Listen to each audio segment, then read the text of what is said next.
Right, the breaking news is an update from Manchester United, and we're told they plan to hold further talks with Ole Gunnar Solskjaer and Michael Carrick before deciding on who to make their interim head coach. And Sky Sports News has been told there could be a role for both in this new setup. The director of football is Jason Wilcox. He's had initial informal conversations with the former players yesterday. Now, both of whom, it's thought, are keen on being involved again with the first team. However, Manchester United do have other candidates they are considering for a role until the end of the season. This is interesting. That includes Ruud Vanistelroy, who you'll remember bridged the gap when Erik ten Hag was sacked in October 2024 before Ruben Amorim took charge the following month. So it looks like they're going to make a short-term appointment until the end of the season. That's to give them some breathing space to focus on a permanent appointment in the summer when more elite coaches are likely to be available. So Oliver Glasner, Marco Silva, Andoni Iraola, they all see their current contracts expire at the end of the season. You've also got to remember Thomas Tuchel, Julian Nagelsmann, Mauricio Pochettino. They could be available once their international commitments are complete at the World Cup. Now, no meetings have been planned with Carrick and Solskjaer for today, with all the focus on Darren Fletcher's first game in charge of the team at Burnley tonight. But it's expected those discussions will accelerate later in the week. All right, so that news just into us from Manchester United. Right, good morning to Darren McAntony. Is that news just into us? Well, it looks like it's going to be an interim coach until the end of the season. I was going to ask you which one out of Fletcher, Carrick and Solskjaer, but I guess I better throw in Van Nistelrooy as well. Which one would be best suited? None are real sexy options, are they? A lot have kind of been there, not done that. It's about being safe. I suppose they go Solskjaer. Ollie's at the wheel again, so they'll probably do that. See how they get on tonight. To give Fletch a bit of time, a couple of games. We know how good he's doing with their academy. So I wouldn't rush the process. It's not like they're going to be winning the title. It's not like they're getting relegated. So, yeah, but they could get Champions League football, which would be big for Manchester United. You don't think they will? No, I don't think so. Not with I think Newcastle will come strong in the second half of the season. Liverpool will sew up one of the spots. Then you got Villa, Arsenal and Man City. So no, it's unlikely in my opinion. They're only 3 points off fourth, and fifth might be. They're actually level on points with fifth, and that might be enough. And look, at the end of the day, miracles can happen, but I don't see it happening this season. What goes through your mind as an owner at a time like this when you're thinking about making an appointment, interim, permanent, what have you? What goes through your mind? Slow things down. Try and get a little bit of slow motion going on, because people can panic and make bad decisions, and that's the worst thing as an owner you can do in football, because you can listen to the fans, you can hear the media, never mind owning Man United and what it's like where we're talking about it 24 hours a day, but you got to slow the process down to make the right decision, because I believe the last decision they made regards to their manager Amorim was the wrong decision. So take your time. They've got a decent enough squad. They'll probably have a good finish this season, a lot better than last year from where they were last year. And they've got a lot of good young players. So take your time with this. So you agree with interim for now, it would appear? Yeah, absolutely. With what's available? Yeah, look, I don't want to upset other clubs. Or, if I were a Palace, I'd be trying to get that contract of Glasner signed up very quickly. He's a very attractive proposition. Who else is out there? Obviously, Tuchel. I don't think he's going to do great with England at the World Cup, just my personal opinion. So he's a world-class manager. But the one you'll say is that people like Tuchel and some of the other names you've mentioned, they ain't going to take a head coach title. They're going to be called manager of Manchester United. And do you think that will put people off? Yeah, I understand the whole Still head Manchester coach. United. Yeah, I get that. But you're talking about managers who've managed already clubs the size of that or bigger, with all due respect to Man United. So, look, at the end of the day, world-class coach. If Jurgen Klopp was available right now and he said to Man United, I'll come in to the end of the season, do you think he'd allow them to call him head coach? Do you think they would say to him, well, we're not going to have you, Jurgen, because we want a head coach? They'd fall over themselves to sign a manager of that quality. So, do you think for the right manager, they would change their structure? I think they'd change. As an owner, you would know that. I'm not saying the structure necessarily, but the title definitely would be manager over head coach. That's just my opinion. I think we get caught up on all of that, and a lot of these younger managers who are trying to prove a point and come into a club that size will get called chief bottle washer if it means they get the job. Then they start winning, and then it all changes, as we saw with Maresca. Well, is that what happened with Amorim as well? I mean, he didn't start winning trophies or anything like that, but form did improve from the start of the season. Yeah, it improved. They were better this season, but he's still been an absolutely terrible manager of Man United. If you look at his win record, the style of football, The thing that frustrates me with him as a manager is his stubbornness to not move away from his formation. I get his formation is back three, and he's been successful at Sporting, and he's done all these things historically, but all great managers, you know, have the ability to change with the times and change formations, and to pigeonhole yourself with that one formation and not for changing, that's a problem for me. So I can understand the frustration of the sporting director at Man United sitting with him and going, you know, we did try a back four recently, it went okay, you know, we've got a lot of good players, we don't always have to, and this is my formation, this is how I want to recruit, this is the only way I'm going to play. You have to be open-minded in football. Things move fast. You know, the best managers in the world know that. So that disappointed me with Amorim. I watched Man United a lot. That's not Manchester United when you watch play. It's not exciting. So if you own that club, you're looking at all those elements. You're looking at his behaviour in the press conference where he's obviously had enough himself. Like Maresca, I think he wanted out. And he's used the press to facilitate his departure. It was only 5 days ago, it was Friday, that we haven't asked you the same question about Maresca.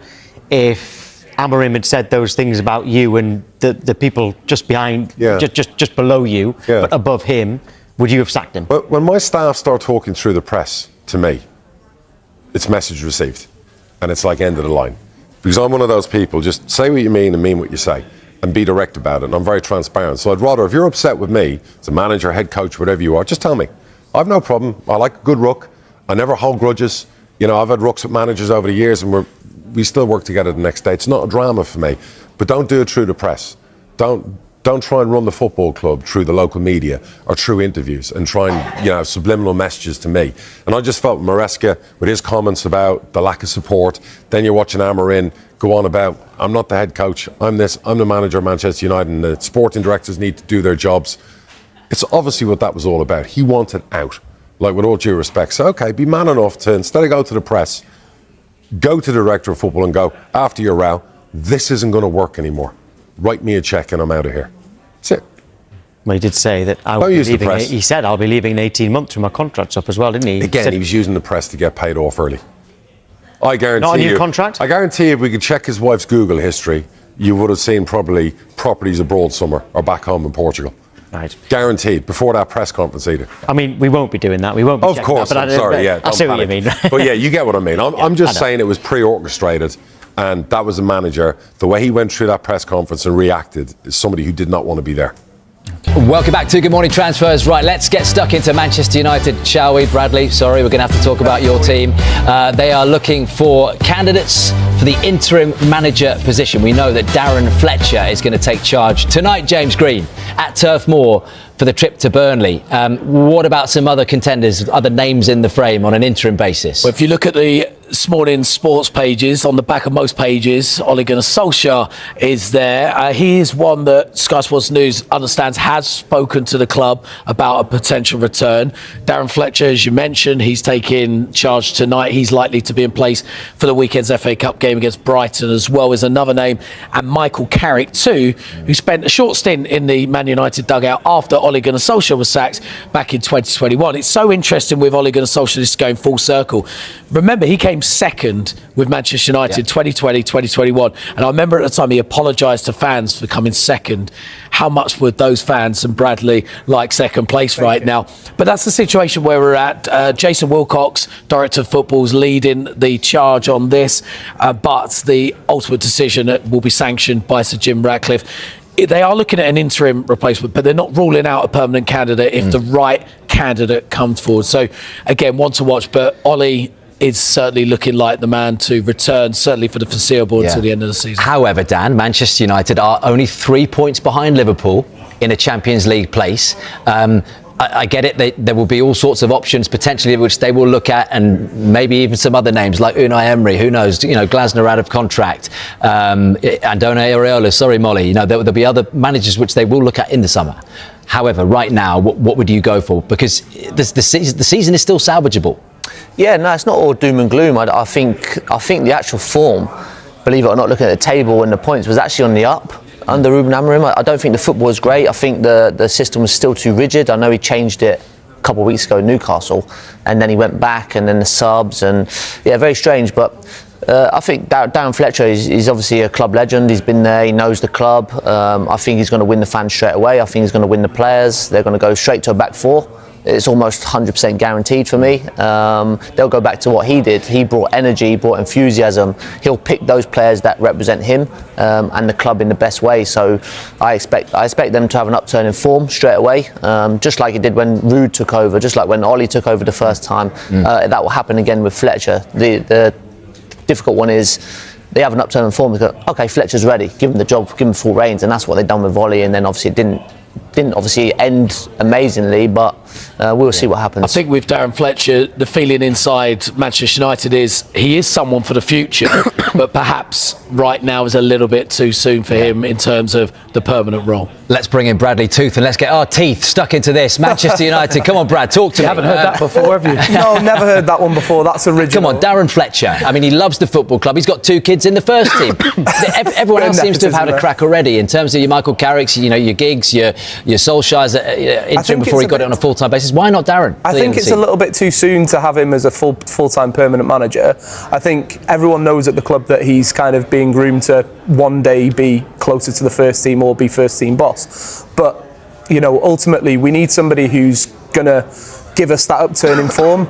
The manager can't play up front though. The club has to sign somebody that, you know, can put the ball in the back of the net. We're really struggling at the moment for goals. You know, ultimately we're creating great chances, but you know, what's cheaper, replacing the manager or buying some new players? That's ultimately where we're at the moment. Yeah, well, who knows? You could be very close to those top 4 positions even come tonight.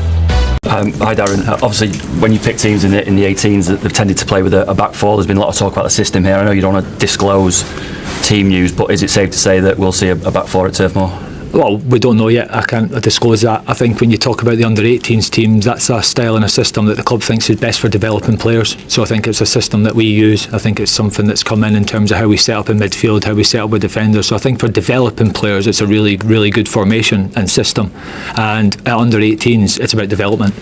So I think that's the important thing for us is when I'm leading the under-18s, I'm trying to develop players. So you're picking teams, you're experimenting, you're doing different things, you're challenging them, you're playing young players. So of course you try and win every football game, but fundamentally we're trying to develop players, and that formation definitely suits that. So that's a club formation that we use, and it's a formation that I've been used to playing for a long time as well. Hi Darren, you said it doesn't sit easy with you, the circumstances taking over, which is entirely understandable. Did you speak to Ruben before he left yesterday morning? I didn't have the chance. I've reached out to him. I've not managed to make contact yet, but that's understandable. He's obviously got a lot on his mind, and I've been really busy, so I've not had the chance to. I'd love to, because I had a good relationship with Ruben. He was great with me. He was very welcoming to me and to his staff at the end of last season. In terms of being the under-18s coach, in terms of small communication I've had this year because I've been on another side of the building, always good interactions. And ultimately, he's the manager who gave my son his debut as well. So as a father, you know, I've got a lot to thank him for. And Tyler, although the boys have gone and earned that themselves, he was the manager that did that. So I've got a good relationship with Ruben. So I'm disappointed and obviously for him, but what's happened, and I'm here to sort of try and help the club, and we have to move on quickly. And as I said before, everything I do is with the best interests of the club, and that's why all my focus, is energy, is going into Burnley. And I know it's an inevitable question. I think I'll ask Ruud as well. Have you spoken to Sir Alex since you got the role?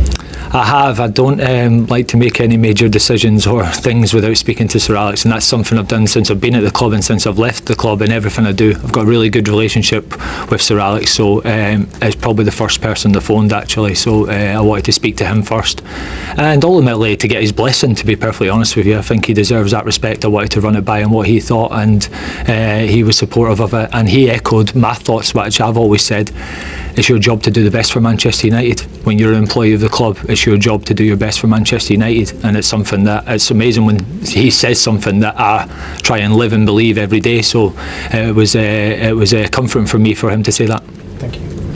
Darren, you were obviously a big player here, lots of success. You've been here for 4 or 5 years, done all these roles. In your experience, sort of being at United, how much do you think outside scrutiny from people like us, former players, some of your teammates, you know, the whole sort of circus, if you like, how much does that affect or can be a factor for players that you're in your squad now and sort of team performance? Do you think it matters? Do you think it has an effect? Is it sort of part of dealing with being a United player? I think it has an effect because it's part of dealing with being a Manchester United player. I can only reflect on my experience as a player, and it was there when I was a player. I was a young player. I had to come into the team in a season where we finished second and it's the end of the world. And, you know, I've experienced that. What I look back on is, and where I'm very lucky, we had Sir Alex, we had Roy Keane, we had the experience around players around us who protected us and helped us. And fundamentally that's not the case anymore, because there never will be another Sir Alex. So it is difficult, but it's the same in every club. But Manchester United is the biggest club in the world, so that scrutiny, expectation, standard is there, and it's something that you have to deal with. You have to learn to deal with, you have to get help in to deal with. Some people it happens naturally, some people have to take time to get used to it, and slowly but surely you try and have to deal with that constantly. I think it's life of a footballer, it's a modern day world, and it's something that the players have to learn to deal with, and they will. And sometimes it takes time, and sometimes some people can't, and that's just life, and that's just the way it is. So my thing is, it's there, learn to deal with it, find a way, however it best suits you, and embrace the challenge of being at Manchester United. Be excited by it, but recognise that there is a lot of scrutiny and a lot of pressure and a lot of noise. Just on that, Darren, it was something Ruben's mentioned a few times here about the noise, and especially from pundits or ex-teammates of yours. He mentioned it again on Sunday about suggesting kind of what Gary Neville says influences decisions. How difficult is it for this club to get back on its feet when that sort of thing's happening on a daily basis? Do you either need bigger characters within the club, within the dressing room, or do you need some of those ex-players to kind of understand the situation and maybe go a bit easier on the club and the team? No, you can't ask them to go easier, because they're passionate guys, and I think they're a right to their opinion, and they're really good. They're engaging. They're good to listen to. I enjoy listening to them. You know, I had the years of listening to them in the dressing room, and I used to sit and I used to listen to them. I used to take it all in. But I think it's. Sorry, what was the first part of the question? It's obviously a bigger thing now. There's more of these pundits about. You can't miss it on social media. How difficult is it for everyone at the club, not just the dressing room, but executives, coaches as well, to ignore it? Well, it's difficult, but you have to. I think it's winning football games is important. Winning football games, you know, winning trophies, going on a journey. That's life. That's football, especially here. It's about winning. You know, people want to win football games, people want to be entertained, people have a standard at what Manchester United is and what Manchester United expects. I think fans, especially in Old Trafford, have been amazing in recent years, if I'm perfectly honest with you. I think there's been a few moments here and there, but in general the support that the fans have give players, managers, understanding of the situation, I think it could have been a lot worse inside the stadium. I've probably experienced other stadiums where it has been a lot more pressure and hostile, so maybe the players have to deal with that noise more than actual stadium sort of pressure, so that should help. And I think the fans have been amazing in that, and I'm going to sit here today and ask them to support the players, not me, support the players in the club, because they need it and they need that help. Outside noise, ex-players, it's difficult to deal with. It's not easy because those players have won everything. They've got success behind them, they've got trophies, so it's hard to criticise them back because they've got their medals on the table, so it's really, really difficult. But again, that's what it is being a Manchester United player. Get your head around it, learn how you're going to deal with it, and embrace the challenge. James. What's the sort of mood been like in training the last sort of couple of days, and also have you opted to sort of have any sort of private conversations with players as well? And I know obviously you mentioned Bruno in Mount. Is there any chance on Mainu at all coming back? Well, Cobby actually did a part of the session today, but he's going to have to be assessed tomorrow. So that was part of the plan, so he'll be assessed tomorrow. I have had conversations with players, and it's been a lot of time consuming, so I actually plan to have more conversations, but yeah, maybe first time experiencing a first day as a Manchester United manager, you don't have as much time as you think, so in my head I had these plans of speaking to loads of players and it didn't pan out that way. So the conversation with Bruno, because that's important, because he's a captain and I wanted to speak to him, and actually I focused on a couple of the players who I don't know so well, so Matthias Cunha and Benjamin Sesko. Senna Lemons, I'm actually had a conversation with him not too long ago, but those two are focused on because I've not really got a relationship with them, and I wanted to get to know them and I wanted them to get to know me. So the others I know well, I've had a relationship with them in the past, so I focused on those two, and obviously the captain Bruno.